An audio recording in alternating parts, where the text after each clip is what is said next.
Akenshi usanga twahangayitse cyane mu gihe dufite ibiheri byinshi byanze gukira cyangwa se inkovu zanze gusibangana cyangwa se dufite ubwoba bwo kurwara ibiheri. Ugasanga buri gihe duhora twibaza amavuta meza twakwisiga kugira ngo amasura yacu agaragare nta giheri cyangwa se inkovu, ndetse ugasanga akenshi duhitamo amavuta tuzi ko ariyo yadufasha, aho ugasanga twarwaye ibiheri byinshi cyane kurushaho.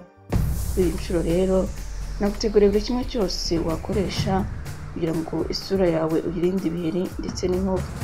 Mbere y'uko dutangira ndakwibutsa gukanda subscribe hino channel niba utarabikora, ndetse nkusaba kuza kurangiza ino video kugira ngo usobanukirwe na byinshi kandi byagufasha. Bantu rero mwifuza ko isura yanyu ihorana itoto ndetse n'ubwiza, iki nicyo gihe ngo namwe mbamenera ibanga mwakoresha. Ese wari uzi ko amavuta ya Vaseline ndetse n'igi rimwe byagukorera umuti? Noneho reka turebere hamwe uko wabitegura kugira ngo ubashe kubikoresha. Ufata igi rimwe warangiza ukarimena, ubundi ugakuramo y'amazi yaryo ukayishyira nko mu gasuperi, hanyuma ugafata ikiyiko ubundi ukayavanga neza.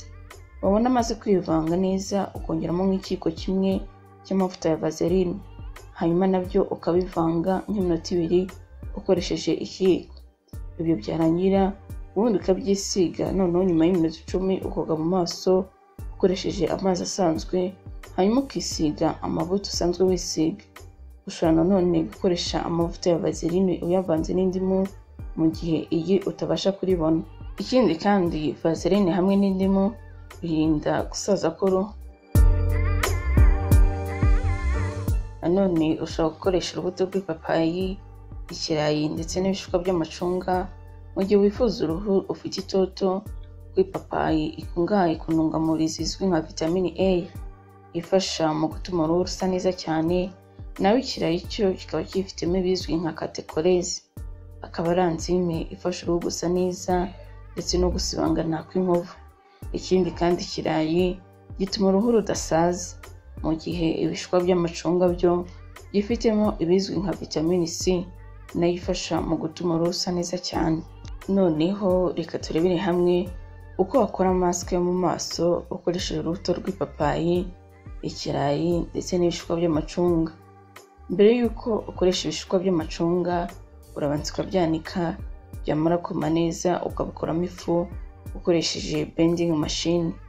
Hanyuma iyo fu ukaba uyibitse nko mu gikombe gishobora gupfundikirwa.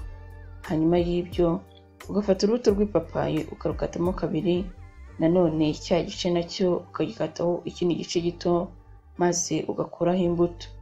Hanyuma icyo gice nacyo ukagikatamo uduce duto duto, maze warangiza utwo duce tw'ipapayi bakasuka dushyira muri blending machine. Iyo blending machine imaze kubitunganya ubikuramo, ubundi ukabishyira nko mu gasuperi, hanyuma ugafata ikirayi kimwe ubundi ukakironga neza, hanyuma ugafata cya kirayi wamaze kurunga ukagicamo ibice 2, maze ugafata igice kimwe cy'ikirayi ubundi ukagihata, maze ukagicamo uduce duto duto, warangiza ukadushyira nko mu gasuperi, hanyuma ukongeramo ikiyiko kimwe cy'ibishishwa by'amacunga, maze ugahita ubishyira muri blending machine. Iyo blending machine imaze kubitunganya ubikuramo ukabishyira nko mu gasuperi, warangiza ugafata ya papayi wamaze gutunganya ukayivanga na bya birayi wamaze gutunganya, maze ukongeramo akayiko gato k'amavuta ya coconut cyangwa se aya olive.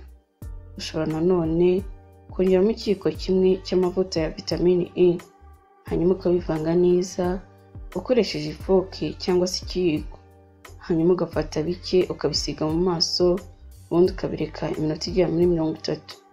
Hanyuma y'iyo minota ugakaraba mu maso, ubundi ukisiga amavuta usanzwe wisiga. Byaba byiza ujye ukoresha mask y'urubuto rw'ipapayi, ikirayi ndetse n'ibishishwa by'amacunga nka 2 cyangwa se 3 mu cyumweru.